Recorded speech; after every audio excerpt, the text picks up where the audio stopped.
প্রথম চান্সে যদি জান্নাতে যেতে চান, জাহান্নামের কোন স্পর্শ ছাড়া যদি জান্নাতে যেতে চান, তাহলে এই 16 বদভ্যাস থেকে, 16টি অপরাধ থেকে নিজেকে বাঁচাবার চেষ্টা করতে হবে। নাম্বার 1, যাদের মধ্যে ঈমান নাই তারা জান্নাতে যেতে পারবে না। দ্বিতীয় সবচেয়ে বড় বাধা হলো আত্মীয়তার সম্পর্ক ছিন্ন করা। আত্মীয়তার সম্পর্ক ছিন্নকারী সে জান্নাতে যেতে পারবে না। তৃতীয় বড় বাধা হলো যারা চগলখড়ি বদভ্যাস আছে, এই রোগটা। চতুর্থ, প্রতিবেশীকে কষ্ট দেওয়ার রোগ যাদের আছে। 5 নম্বর হলো অহংকার। 6 নম্বর হলো প্রতারণা করা, মানুষের সাথে মানুষকে ধোঁকা দেওয়া। 7 নম্বর হলো দান করার পর খোটা দেওয়া। 8 নম্বর হলো কৃপণতা। 9 নম্বর হলো ঘুষ দেওয়া নেওয়া। 10 নম্বর হলো মা বাবার নাফরমানি করা, মা বাবার অবাধ্য হওয়া, মা বাবার অসম্মান করা। 11 নম্বর হলো মাদকাসক্ত হওয়া।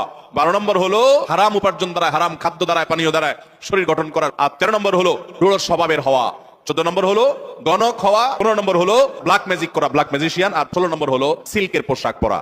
প্রথম চান্সে যদি জান্নাতে যেতে চান, জাহান্নামের কোন স্পর্শ ছাড়া যদি জান্নাতে যেতে চান, তাহলে এই 16 বদভ্যাস থেকে, 16টি অপরাধ থেকে নিজেকে বাঁচাবার চেষ্টা করতে হবে। নাম্বার 1, যাদের মধ্যে ঈমান নাই তারা জান্নাতে যেতে পারবে না। দ্বিতীয় সবচেয়ে বড় বাধা হলো আত্মীয়তার সম্পর্ক ছিন্ন করা। আত্মীয়তার সম্পর্ক ছিন্নকারী সে জান্নাতে যেতে পারবে না। তৃতীয় বড় বাধা হলো যারা চগলখড়ি বদভ্যাস আছে, এই রোগটা। চতুর্থ, প্রতিবেশীকে কষ্ট দেওয়ার রোগ যাদের আছে। 5 নম্বর হলো অহংকার। 6 নম্বর হলো প্রতারণা করা, মানুষের সাথে মানুষকে ধোঁকা দেওয়া। 7 নম্বর হলো দান করার পর খোটা দেওয়া। 8 নম্বর হলো কৃপণতা। 9 নম্বর হলো ঘুষ দেওয়া নেওয়া। 10 নম্বর হলো মা বাবার নাফরমানি করা, মা বাবার অবাধ্য হওয়া, মা বাবার অসম্মান করা। 11 নম্বর হলো মাদকাসক্ত হওয়া। 12 নম্বর হলো হারাম উপার্জন দ্বারা, হারাম খাদ্য দ্বারা, পানীয় দ্বারা শরীর গঠন করার। আর 13 নম্বর হলো রূঢ় স্বভাবের হওয়া। 14 নম্বর হলো গণক হওয়া। 15 নম্বর হলো ব্ল্যাক ম্যাজিক করা, ব্ল্যাক ম্যাজিশিয়ান। আর 16 নম্বর হলো সিল্কের পোশাক পরা।